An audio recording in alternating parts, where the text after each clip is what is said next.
अस्सलाम वालेकुम दोस्तों, ज़ेड टीवी सां गॾु मां आहियां तव्हांजो पंहिंजो ज़ुल्फ़कार पुर्ती। जी हा, तकरार ड्रामे जे हवाले सां काफ़ी ॻाल्हियूं जेके आहिनि असांखे अ, कमेंट्स में अचनि थियूं ऐं काफ़ी सवाल कया वञनि था। काफ़ी अलॻि सां रूमर्स ऐं अॻकथियूं चइजनि या छा चइजे उहो चयो वञे थो। पर हक़ीक़त इहा आहे त ड्रामो तकरार पंहिंजे आबोताब सां जेको आहे सो हलंदो।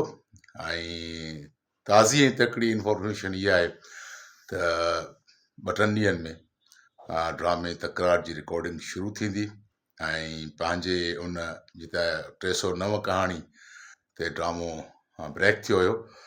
इनशाला 310 खां स्टार्ट थींदो ऐं तव्हांजी मोहबतनि ऐं चाहतुनि जे तुफ़ैल हीउ ड्रामो पंहिंजी मंज़िल माणींदो। ऐं ड्रामो चौधरी असगर थियनि जेको हुन ड्रामे जो डायरेक्टर आहे, उहो पंहिंजी पूरी तवानाई सां पंहिंजी पूरी टीम सां तयारु आहे।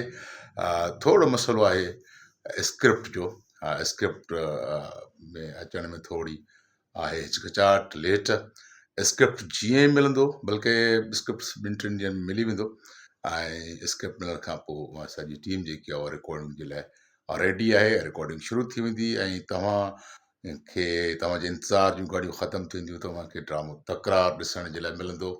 ऐं थी सघे थो त हिन स्टोरी में कुझु कैरेक्टर नवां इन थियनि ऐं उहे स्टोरी जी जान हूंदा ऐं यकीननि उहे स्टोरी जे हिसाब सां जेके कैरेक्टर लिखिजी ईंदा उन्हनि में सिंध जा तमामु सुठा एक्टर उनमें एड कया वेंदा ताकी हिन ड्रामे जी जान में अञा जेको आहे सो जान अचे ऐं तव्हांजी दिलचस्पी जो सामान बणिजे। सो तकरार ड्रामो तव्हांखे 2-3 ॾींहंनि खां पोइ ॾिसण जे लाइ मिलंदो ऐं तव्हां कंहिं बि क़िस्म जी कंहिं बि ॻाल्हि ते न लॻो त को ड्रामो बंदि थी वियो आहे या ड्रामो जेको आहे सो न हलंदो। ड्रामो हलंदो ऐं बाक़ाइदे पंहिंजे आबोताब सां हलंदो।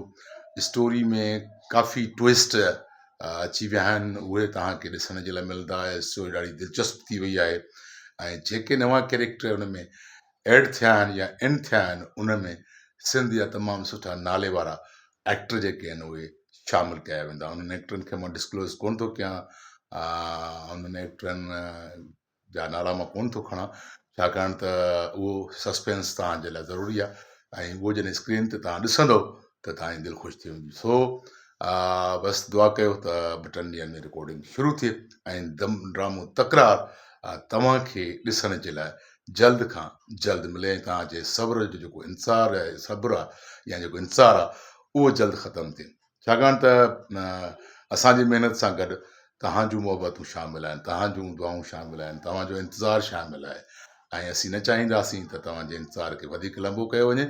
सो 2-3 ॾींहंनि में रिकॉर्डिंग थींदी। दुआ कयो त जल्दी रिकॉर्डिंग शुरू थिए ऐं जल्द तव्हांखे ड्रामो तकरार ॾिसण जे लाइ मिले।